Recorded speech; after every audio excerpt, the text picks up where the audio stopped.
According to studies, 1 in 5 people in the U.S. struggle with a mental illness in any given year.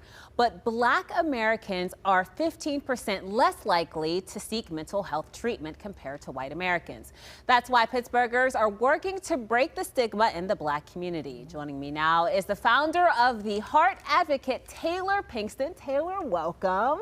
Thank you for having me. Yeah, so let's talk about this. I mean, I know growing up, not necessarily from my immediate family, but you would hear this in the community, just you should keep your problems to yourself. Mm-hmm. Don't talk about them and work them out. Mm-hmm. Why is seeking help, mental help, such a stigma in the Black community?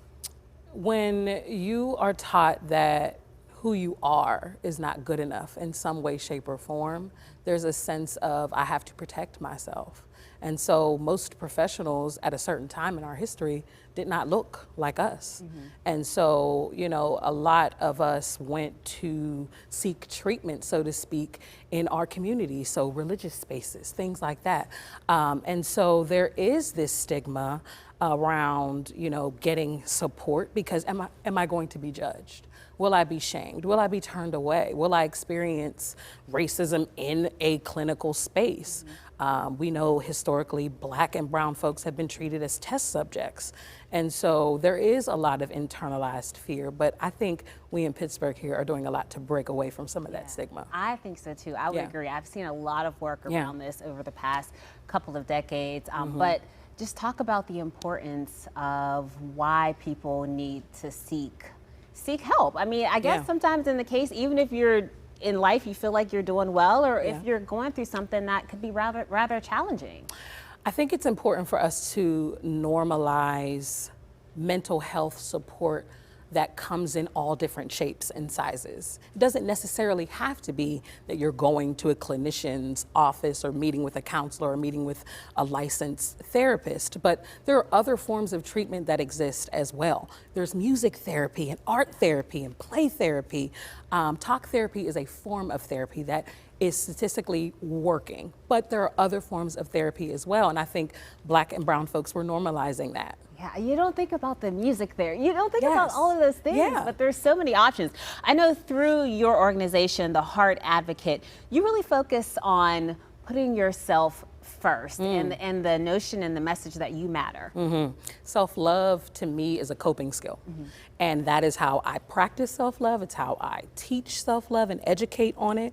I see it as an opportunity to strengthen your healing journey, to strengthen relationships in your life. And it's not putting self first per se, it's including self on your list of to-dos, just like you have other responsibilities that you're responsible for, right? So does that look like, you know, looking in the mirror and saying, I love myself, or is that treating yourself to a nail day or a spa day? What does that look like? It could be all of the above and so much more. I think, you know, self-love a lot of times is viewed as selfish, and then it gets clumped in with self-care. But self-love is an overarching umbrella, and self-care is a part of how we love ourselves. So yeah, maybe you're getting your nails done, maybe you're going to therapy, maybe you're calling up a friend to get some advice or support. A good friend who has a good friend who is going to give you good advice. Yeah, absolutely. Yeah, it comes in all shapes and sizes. It's about what you need. So if you're sitting at home right now and you're thinking about, you know, maybe if, say you're going through something tragic, or maybe you just lost someone in the family, whatever it may be, and you're thinking about, number one, I probably need to talk to someone, but in the meantime, what can I do while I'm sitting here today that could help me? What are some tips?